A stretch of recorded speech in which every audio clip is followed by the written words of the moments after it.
Hi viewers, welcome to our channel. ప్రస్తుతం మనతో పాటు భరద్వాజ్ గారు సీనియర్ జర్నలిస్ట్ ఉన్నారు. వారితో ఒకసారి మాట్లాడదాం. సార్ నమస్కారం సార్. నమస్తే. సార్, కూటమి ప్రభుత్వం లక్ష్మీ పార్వతి గారికి షాక్ ఇచ్చింది సార్.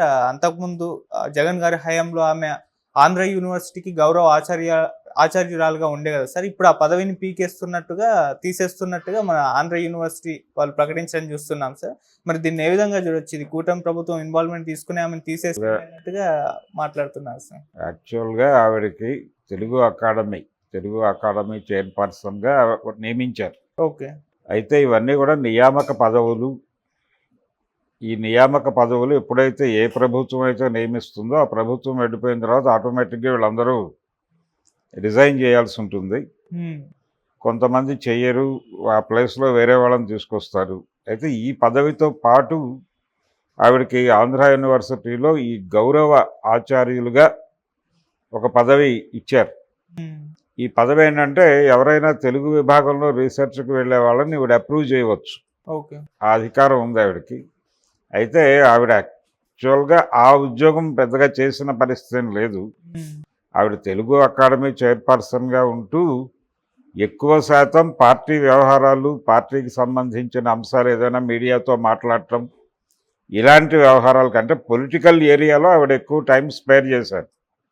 ఆవిడ టైం స్పెండ్ చేసింది కూడా పొలిటికల్ ఏరియాలో. కాబట్టి ఆవిడ వైసీపీ మనిషి అని కొత్తగా చెప్పక్కర్లేదు. ఆవిడ ఆ రకంగా ఆవిడ మొదటి నుంచి, అంటే ఆవిడని రోడ్ నెంబర్ 13లో ఇల్లు ఖాళీ చేయించినప్పటి నుంచి ఆవిడ జగన్కి అనుకూలంగా మారటం మనకు తెలుసు. అప్పటి నుంచి ఆవిడ జగన్తోనే ఉన్నారు, అంటే జగన్ పార్టీతో ఉన్నారు.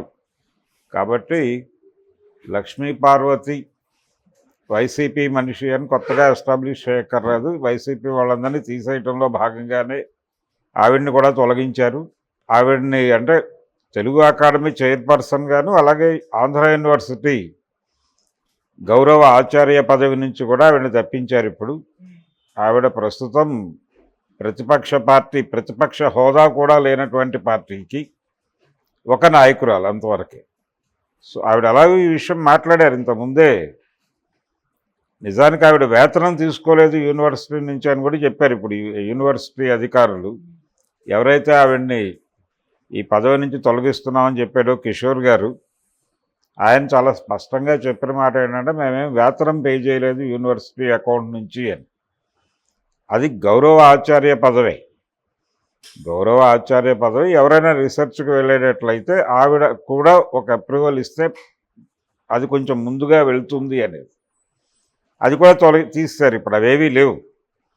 ఇప్పుడు ఆ ప్లేస్లో కొత్త వాళ్ళని ఎవరినో తీసుకుంటారు, తెలుగుదేశం పార్టీ నామినేట్ చేస్తుంది. సో ఒక నామినేషన్ పదవి రెడీగా ఉంది, ఎవరైనా ప్రయత్నం చేసుకుని ఆ ఏరియాలోకి వెళ్ళొచ్చు అని ఒక హింట్ ఇచ్చారు. ఇప్పుడు ఆవిడని తొలగించడం ద్వారా, ఆవిడని తొలగిస్తే కదా అక్కడ వాక్యూమ్ ఉందని తెలిసేది ప్రపంచానికి. అంటే తెలుగు అకాడమీ చైర్పర్సన్గా ఎవరినో తీసుకుంటారు, చైర్మన్ గానో చైర్పర్సన్ గానో ఎవరో ఒకళ్ళని తీసుకుంటారు. ఇక్కడ ఈ గౌరవ ఆచార్య పదవి ఒకటి ఖాళీ ఉంది, దీనిలో కూడా ఎవరినైనా మీరు ఫిల్ చేసుకోవచ్చు. అంటే కొత్త పార్టీ అధికారంలోకి వచ్చింది కాబట్టి చాలామంది ఆశావహులు ఉంటారు, పదవులు ఆశించే వాళ్ళు ఉంటారు. వాళ్ళల్లో ఎవరో ఒకళ్ళని అక్కడ ప్లేస్ చేస్తారు. అలా గడిచిపోతుంది అంతే. దానిలో పెద్ద వింత విశేషము ఏమీ లేదు ఆవిడని. ఓకే. అయితే లక్ష్మీ పార్వతి గారిని ఆ పదవిలోంచి తొలగించడం అనేది ఒక రకంగా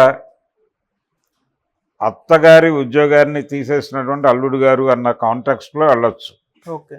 ఎందుకంటే ప్రస్తుత ముఖ్యమంత్రికి అవునన్నా కాదన్నా ఆయన అంగీకరించినా అంగీకరించకపోయినా అత్తగారు ఆవిడకి ఆయన అల్లుడు. పైగా ఆవిడ సారథ్యంలోనే ఈయన మంత్రిగా వ్యవహరించాడు. ఆంధ్రప్రదేశ్ ఉమ్మడి రాష్ట్రానికి నందమూరి తారక రామారావు గారు ముఖ్యమంత్రిగా ఉండగా 94 ఎన్నికల్లో ఆయన మూడోసారి ముఖ్యమంత్రి అయినప్పుడు ఆ మంత్రిమండలి నిర్మాణంలో ఆవిడ పాత్ర ఉంది. ఆ రోజుల్లో ఆవిడ ఈయన్ని ధీశక్తిగా వర్ణించేది, చంద్రబాబు గారిని. అలా అల్లుడు గారు ముఖ్యమంత్రి అయ్యాడు. అత్తగారికి ఇక్కడ గెంటివేత జరిగింది. ఈ కాంటెక్స్ట్లో మాట్లాడుకుంటే ఇంకా బాగుంటుంది. కానీ సార్ అంటే ఈ పోస్టుకి ఉన్న రూల్స్ పాటించలేదు లక్ష్మీ పార్వతి గారి నియామకం అప్పుడు అని చెప్పేసి కూడా వీళ్ళు వ్యక్తపరుస్తున్నారు. 5 సంవత్సరాల ఎక్స్పీరియన్స్ ఉండాలి అలా. రూల్స్ ఇవన్నీ ఉండవండి. నామినేటెడ్ పోస్టులు ఇవన్నీ నామినేటెడ్ పోస్టులు వాళ్ళని ఆశ్రయించిన వాళ్ళని అకామిడేట్ చేయడానికి వాడతారు. అయిపోయింది. ఇప్పుడు అన్ని రూల్స్ పాటించే వాళ్ళైతే ఇప్పుడు కొనసాగించాలిగా. అటువంటిది ఏమి ఉండదు. ఈ నామినేటెడ్ పదవుల్లో అప్పటికి ఎవరికైతే అవసరమో ఎవరినైతే హోల్డ్ చేయాలనుకుందో పార్టీ వాళ్ళని తీసుకొచ్చి అక్కడ పెడతారు అంతే. అది ఏ పార్టీలో అయినా జరుగుతుంది. జనరల్గా ఆర్టీసీ చైర్మన్ ఇలాంటి పదవులన్నీ ఇలాగే ఉంటాయి.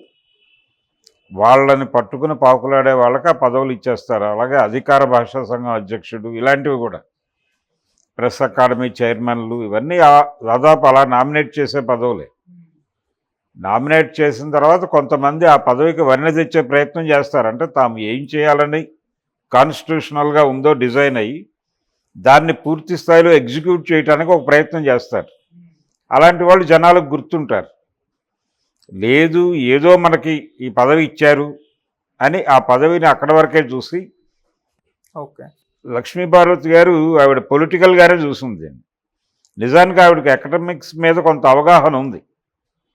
ఆవిడ గతంలో కాలేజీ లెక్చరర్గా పనిచేశారు. ఆవిడకి అధ్యాపక వృత్తిలో ఉంది కాబట్టి ఆవిడకి ఆ జ్ఞానం ఉంది, తెలుసు ఆవిడకి. అలాగే ఆవిడ అష్టావధానాలు వీటిలో కూడా పాల్గొనేవారు. సో ఆవిడకి ఆ ఏరియాలో ఏమిటి అనే విషయానికి తెలిసి సంగతి తెలుసు. కానీ ఆవిడ మెయిన్ కోర్ ఏరియా పాలిటిక్స్. అందుకని అక్కడ ఏం చేయలేదు. ఆవిడ చేయటానికి అవకాశం కూడా ఉండదు. ఆవిడని జస్ట్ ఊరికేనే ఒక నామినేటెడ్ పోస్ట్లో అలా పెట్టారు అంతవరకు. ఓకే, ప్రాధాన్యతలు ఏమి ఉండవు. Thank you so much sir. Thank you.